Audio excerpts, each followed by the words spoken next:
that we humans are very, very good in accumulating power, but we are not good at all in translating power into happiness. If you just read science all day, you won't understand science, but you won't understand the world.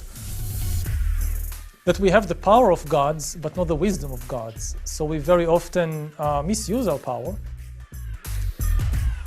Even two groups of Homo sapiens who are slightly different in their skin color or culture or language very often fight and try to exterminate each other. So if you have like completely different species, one besides the other, if we don't change something fundamental about the psychology of humanity, this is a recipe for disaster.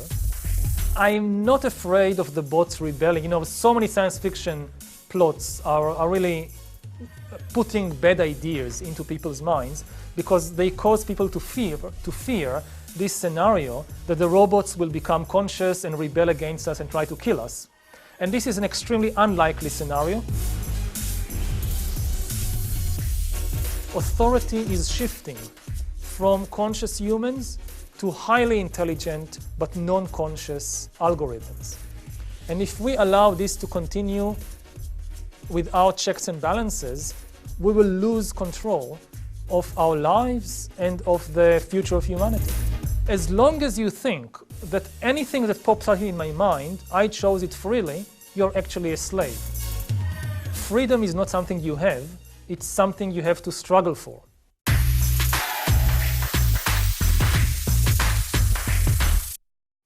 Welcome to the conversation with Yuval Ной Haрари, one of the most important authors of this century.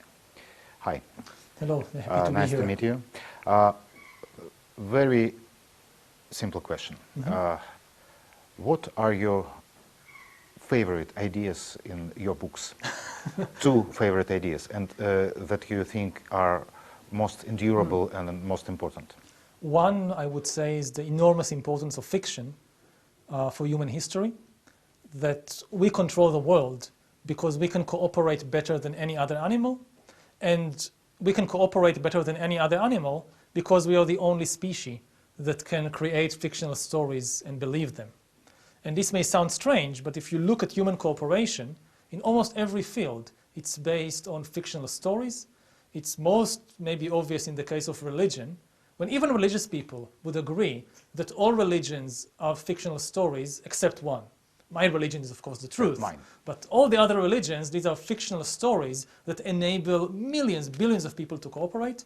But it's the same thing even with modern economies. Money and corporations are just fictional stories that we create. They have no objective existence, and yet they are so powerful. So this is one important idea. The second one? The second one is the discrepancies, the gap between power and happiness. That we humans are very, very good in accumulating power, but we are not good at all in translating power into happiness, which is why we are far more powerful than our ancestors in the Stone Age, but we are not significantly happier than our ancestors because we don't really know how to translate all the power of our inventions into things which will actually improve our well-being. Do you think this enigma is solvable? Maybe, but so far it hasn't been solved. I mean, you look at developments today in the world, and again, you see immense technological development. Humankind today is far, far more powerful than 50 years ago or 100 years ago. But a lot of these new inventions, they just enrich and empower a small elite without contributing much to the rest of, to most of society. And even the small, tiny elite at the top, they are not very happy. By the way, who do you think are your peers? Marx, von Hayek, or maybe Democritus? I mean, I have influence from so many different directions. Jared Diamond was a very big influence on me. And Franz de Waal, who is a primatologist, he studies chimpanzees and bonobos, and he taught me more about humans than almost any other author. But I constantly read and get inspiration from different people. Like I just read recently Shoshana Zuboff's new book, The Age of Surveillance Capitalism. And it really kind of opened my mind to new ideas. By the way, what do you do to understand this world better? Fiction, movies, non-fiction? Everything. I mean, because of the importance of fiction, if you just read science all day, you won't understand science, but you won't understand the world. So I consume a lot of fiction also, mostly TV series. I don't have much time to read. I sometimes read fictional novels and science fiction, but most of the fiction I consume is TV series. And what are the most inventive TV series you watched for the last year? Inventive. Imaginative, or creative. Black Mirror was very high on my list. I would recommend. You know, it's different episodes, so some are very insightful, some are less, but it's an excellent series. Go back to the ideas. For me, two your ideas, cognitive revolution and idea of human deification, were and are still very important. And now let's talk about deification. By the way, I think that now we are almost as mighty as Homeric gods. Yeah, and I think we are even more powerful than the gods of ancient Greece, what we can do. It's very interesting, but what are the risks of this process of deification of humanity? That we have the power of gods, but not the wisdom of gods. So we very often misuse our power. You just need to look at the ecological system to see how much we abuse it, and that we don't really know how to use our enormous powers wisely. And as we accumulate even more power in the 21st century with artificial intelligence and biotechnology, we could completely destroy the ecosystem, and we could completely destroy human society. By the way, Homeric gods were not very wise because That's they true. cheated, they were very frivolous and so on and so on. Yeah, that's true. But the problem with Homeric gods and Homeric society that this distinction between two species. Do you foresee possibility of prosperous multi-species society? I mean, society where do you have several intelligent species? In theory, it could happen, but given the history of Homo sapiens, Homo sapiens is not very tolerant of others. Even two groups of Homo sapiens who are slightly different in their skin color or culture or language very often fight and try to exterminate each other. So if you have like completely different species, one besides the other, if we don't change something fundamental about the psychology of humanity, this is a recipe for disaster. One of the dangers in the 21st century is that some people belonging to certain elites will kind of upgrade themselves into superhumans. A lot of people will remain far behind.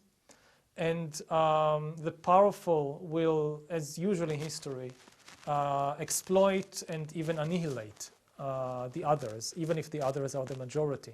Just like in Trojan wars that were instigated by gods. Yeah, just like the Trojan, or just like what we did to Neanderthals and to other human species. You know, 50,000 years ago, planet Earth was home to at least 6 different human species.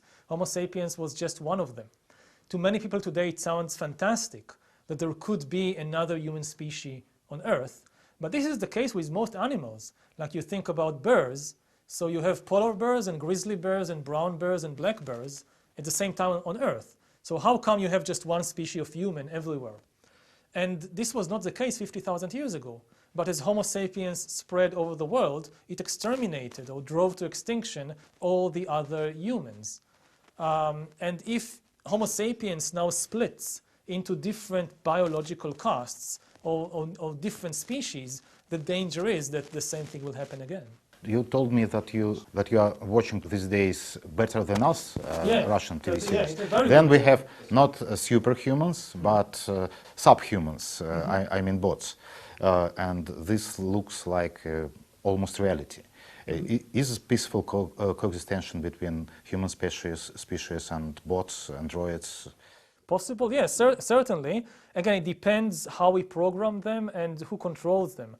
I'm not afraid of the bots rebelling. You know, so many science fiction plots are really putting bad ideas into people's minds because they cause people to fear this scenario that the robots will become conscious and rebel against us and try to kill us. And this is an extremely unlikely scenario. It's not going to happen anytime soon. It focuses people's attention on the wrong problem. The real problem is that the bots will be very obedient, and they will not be conscious, and they won't be able to compete with us in most fields, but they will specialize in different tasks and will be able to replace people in many jobs that demand just specific tasks. In order to replace a truck driver with a self-driving vehicle, you don't need the vehicle to be conscious. You don't need the vehicle to experience love and joy and to create art. No, you just need a very specific skills. And this can happen. Now, it's not bad. In itself, the idea of self-driving vehicles is very good. More than 1 million people are killed every year in car accidents.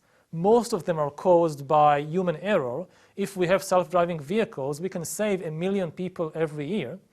The question is, what for? Whether the power and wealth generated by these bots is monopolized by a tiny elite or is shared equally between all the people. For instance, the truck driver that lost his job to a self-driving vehicle, would the company or the government that owns the self-driving vehicle pay now taxes in order to pay the truck driver not only unemployment benefit, but also pay for maybe 1 year of retraining the truck driver for a new job? If this happens, then I don't think there is any problem with bots, if they are used for the benefit of the majority of people.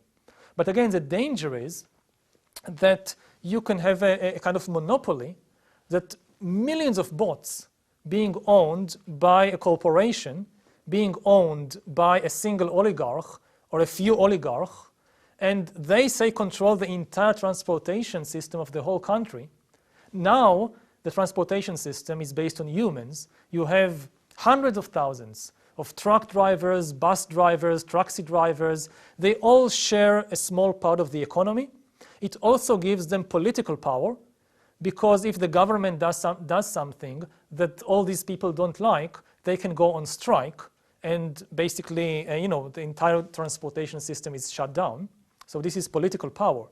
But if you replace all of them with self-driving vehicles, and you don't distribute the profits, then all this enormous economic power, which previously was shared by, say, 1 million drivers, it now is owned by 10 oligarchs, and also all the political power. People can't go on strike because they don't drive the taxis, they don't drive the buses, they can't shut down the transportation system, they have no power. But the oligarchs have all the power, because, say, if the government does something that the oligarch who owns all the bots doesn't like, he presses a button, immediately the entire transportation system is shut down. So this is enormous political power also, and we shouldn't allow this kind of power to be concentrated in the hands of a handful of individuals. Well, the problem, as you write, is that not only truck drivers can become redundant, but human as a species, because a lot of tasks could be specialized in economy, in politics, and so on and so on.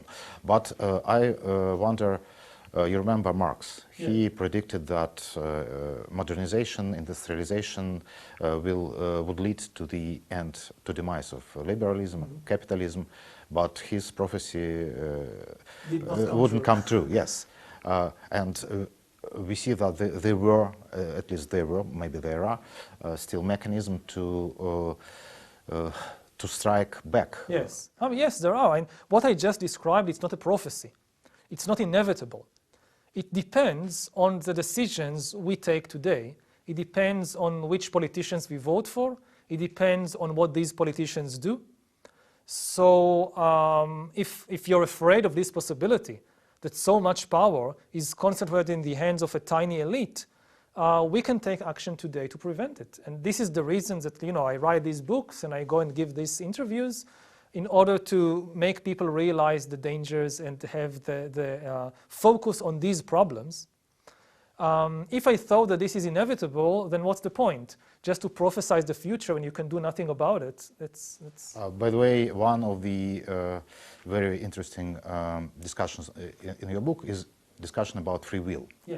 Because what drives humans? What makes us tick? By the way, do you have free will? You personally? I think that this is freedom is not something you have, it's something you have to struggle for.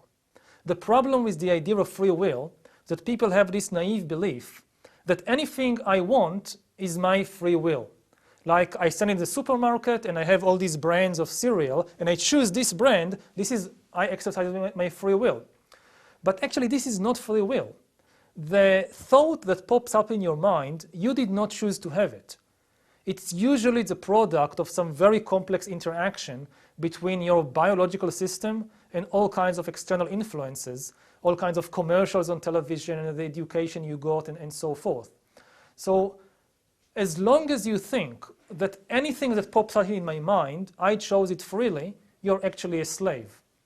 Real freedom comes when you realize that no, I need to get to know myself better, to understand where these thoughts and desires are coming from, how external forces are constantly manipulating me, and the better I know myself, the more freedom I have.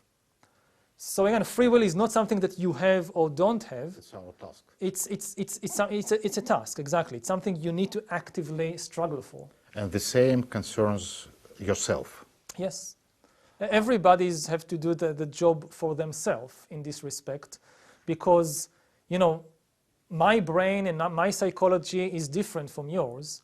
So maybe I understand my own mind better, but this doesn't make you understand your mind better. I will be very rude now. I think that power, sex and money are maybe the most powerful driver of all changes in society. How can it be changed in this post-human world, or these drivers remain the same? Well, so far these drivers remain the same. If you leave money aside, then this is also true of chimpanzees and gorillas and many other animals. They are also driven by the lust for sex and for power. And we are still animals, so we are also driven by them. We have the capacity, again, to better understand ourselves and to develop more wisdom and compassion and not allow ourselves to be just controlled by these passions. It's not easy, but I think this is one of our key tasks as human beings, that yes, we still have all these things inside us, but we can get to know this situation better and therefore have somewhat more freedom, not just to be the blindly controlled by these biological urges. You conclude your book, Homo Deus, with three biggest issues humankind faces in the 21st century. And you wrote it 3 years ago, and I would like to hear your comment on all three of them. First one, one of the biggest issues is whether organisms are algorithms, and is life data processing? Yes. How would you comment on this? And this is not like, I'm not saying it's the truth. I'm not saying it's my opinion. Question. I'm saying that this is a very common opinion now, especially in the sciences, among biologists, brain scientists, engineers, and it's just increasing. More and more as the technology develops. I mean, the idea that, you know, if organisms are not algorithms, if we are driven by some metaphysical spirit, that means that computers will never be able to analyze and hack us, to understand how we function and predict our decisions, because computers can't analyze metaphysical spirits. But so much of what is happening now in the world is based on the new surveillance tools and the new technologies that start with the assumption that what people decide to do, what people like, what people choose, it's not the result of some metaphysical spirit. It's the result of some biological algorithms. Billions of neurons firing in particular patterns in the brain. And this is something that computers can analyze if they have enough data, if they have enough computing power. And they are becoming better and better in doing this. And this is not slowing down, this is just accelerating. So whether you look at what big corporations are doing, or whether you look at governments building surveillance systems, they are basing it on this idea that in the end, humans are just biological algorithms, and if we can collect enough data on people, and if we have enough computing power, we can hack human beings, we can understand how they function, we can predict their decisions, and we can manipulate and control them. So the question is whether there is some residual apart from these processes. It could be. Again, it's a very big philosophical question. It's your second issue. What is more valuable, intellectual consciousness? Yeah, what is more important, consciousness or intelligence? First of all, many people confuse the two. This is, I think, the great sin of a lot of science fiction movies, that they confuse intelligence with consciousness.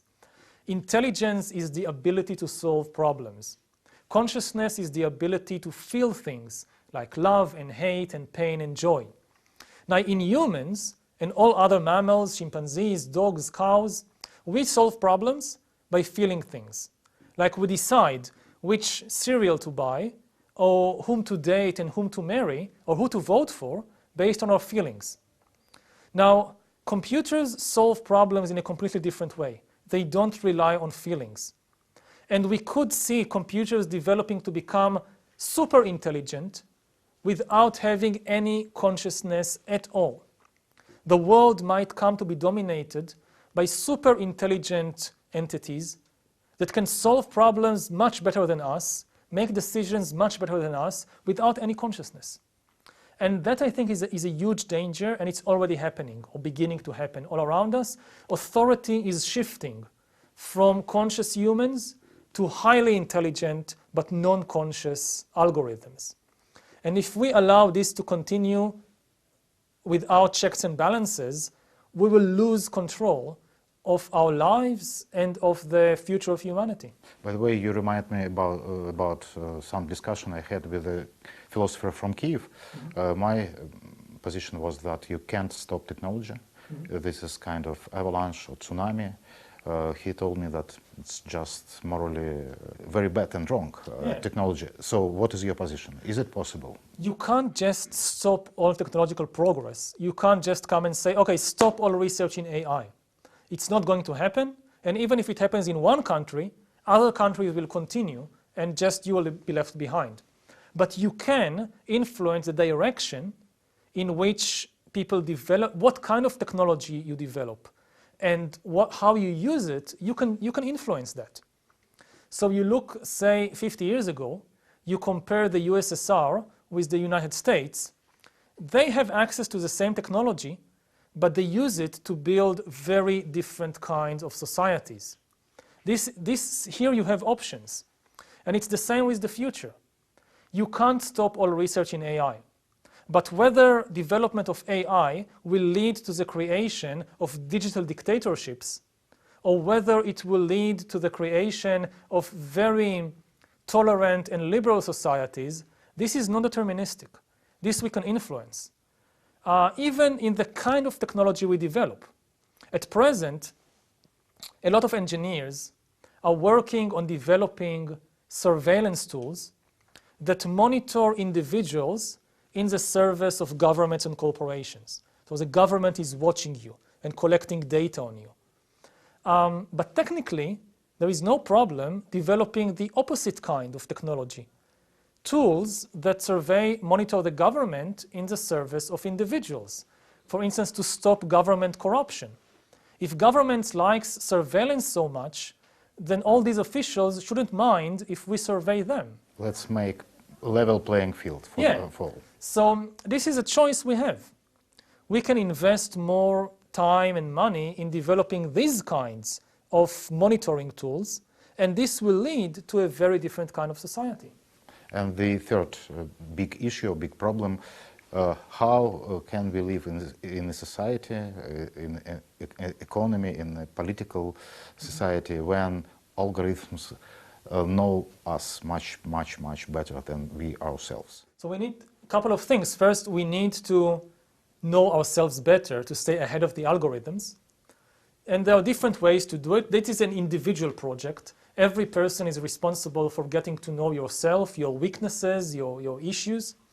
Different people use different methods. I meditate for 2 hours a day. I do Vipassana meditation. Other people go to a psychotherapist. Some people do sports. They go hiking in the mountains for 2 weeks. And this is also a process of getting to know themselves. Different things work for different people, but the important thing is to do it quickly, because you now have competition. As we speak, there are governments and corporations trying to hack you, to get to know you, so you need to stay ahead of them. This is an individual project. And then also we need action, regulation on the collective level. This is the responsibility of governments, of NGOs, of organizations, to regulate the ownership of data, not to allow too much data to be accumulated by a small number of corporations or by the government, and also to make sure that the data is used for the benefit of the citizens, not for the benefit of the corporation. For instance, to take a real life example, today it's possible to recognize in teenagers psychological problems like low self-esteem. Now, there has been a famous case of companies just monitoring what you search online, what you watch on YouTube, to pinpoint teenagers with low, especially girls with low self-esteem. And then they have products. They try to sell products because they know this product, it will be easiest to sell to a 15-year-old girl with low self-esteem. So they are utilizing her weakness against her to sell her something she doesn't need, like, I don't know, a diet kit or something. But you can use the same data to help her. That if you recognize, oh, this teenager, she suffers from low self-esteem, then use this data to help her, give her, say, psychological help, not sell her something she doesn't need. So the same technology, monitoring people and finding their weaknesses, it can be used against us, or it can be used for us to help us. This depends to a large extent on government regulation. Governments should forbid such practices of corporations monitoring us to discover our weaknesses and use them against us, and instead say that no, if you discover this, you should inform, say, the health authorities so that that person can get help. My last question. I know that you estimate possibility or probability that humankind will destruct itself totally as almost negligible. Yes. It's possible, but very low possibility. But I know that you went to Chernobyl yesterday. We go tomorrow to Chernobyl. Tomorrow. Yeah. And it will be very interesting to will your estimate change or not. Yeah. So again, there is a chance that with nuclear war or nuclear catastrophe or some other cause, humankind will completely destroy itself. I think the chances are quite small, but not zero. The more chance, the bigger chance, is that we will change ourselves so much that we will no longer be Homo sapiens, we will be a different kind of entity. And the big question is what kind of entity we will become, and whether it will be a case of a tiny elite upgrading itself into superhumans and leaving everybody behind, or whether these changes will be beneficial for the whole of humanity. Thank you very much. Thank you. Thank you, very interesting. And I wish you a nice trip to Chernobyl, and I'll be expecting your next book. Thanks.